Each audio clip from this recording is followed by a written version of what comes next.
दही घूमे कालू रात में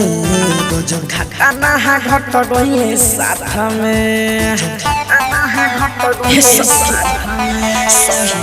दही घूमे कालू रात में जो घाटा नहा घट गए साथ में हमके देख के अकेला ऐसन पहले बाबे खेला हमके देख के अकेला ऐसन पहले बाबे खेला सखी चलल बड़ी दुखाला ताला के चाबी खोल दिले ताला मजा मार के भागले अपाची वाला ताला के चाबी खोल दिले ताला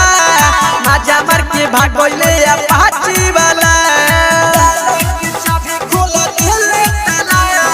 डायमंड रिकॉर्डिंग स्टूडियो छौड़ा दाना मजा मार के भागले अपाची वाला मजा मार के भागले अपाची वाला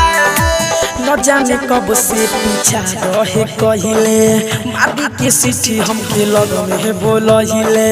हम न जानली सखियों पर चली तब हर दोनों जोबन के मुंह कस के दहिले न जाने कब से पीछा रहे कहिले मारी के सीटी हमके लग में बोलहिले हम न जानली सखियों पर चली तब हर दोनों जोबन के मुंह कस के दहिले के बाला जोड़ी खोले लहंगा के डोरी खुदे कोई के बाला जोड़ी खोले लहंगा के डोरी सखी हमारा से सहलो ना जाला डाला के चाबी खोल दिले ताला मजा मार के भागले अपाची वाला डाला के चाबी खोल दिले ताला मजा मार के भागले अपाची वाला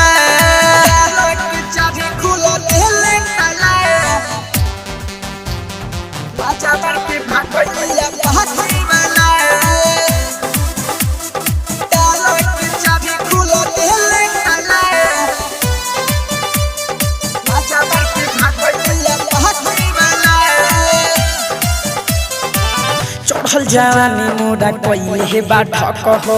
डाइटर अर्जुन रहे हे बा सक हो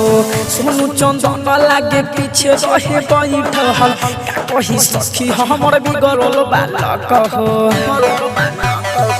चढ़ल जवानी मोड़ा कइले हे बा ठक हो डाइटर अर्जुन रहे हे बा सक हो सोनू सुनीला लागे पीछे रहे बैठल का कही सखी हमर बिगड़ल बालक हो जानियम बे अनिल तो हो जाय मुश्किल जानियम बे अनिल तो हो जाय मुश्किल पड़ दी है सगरो हाला ताला के चाबी खोल दिले ताला मजा मार के भागले अपाची वाला ताला के चाबी खोल दिले ताला मजा मार के भागले अपाची वाला दही घूमे कालू रात में गजब घाटा नहा घट गइले साथ में हमके देख के अकेला ऐसन पहले बाबे खेला हमके देख के अकेला ऐसन पहले बाबे खेला सखी चलल बड़ी दुखाला ताला के चाबी खोल दिले ताला मजा मार के भागले अपाची वाला ताला के चाबी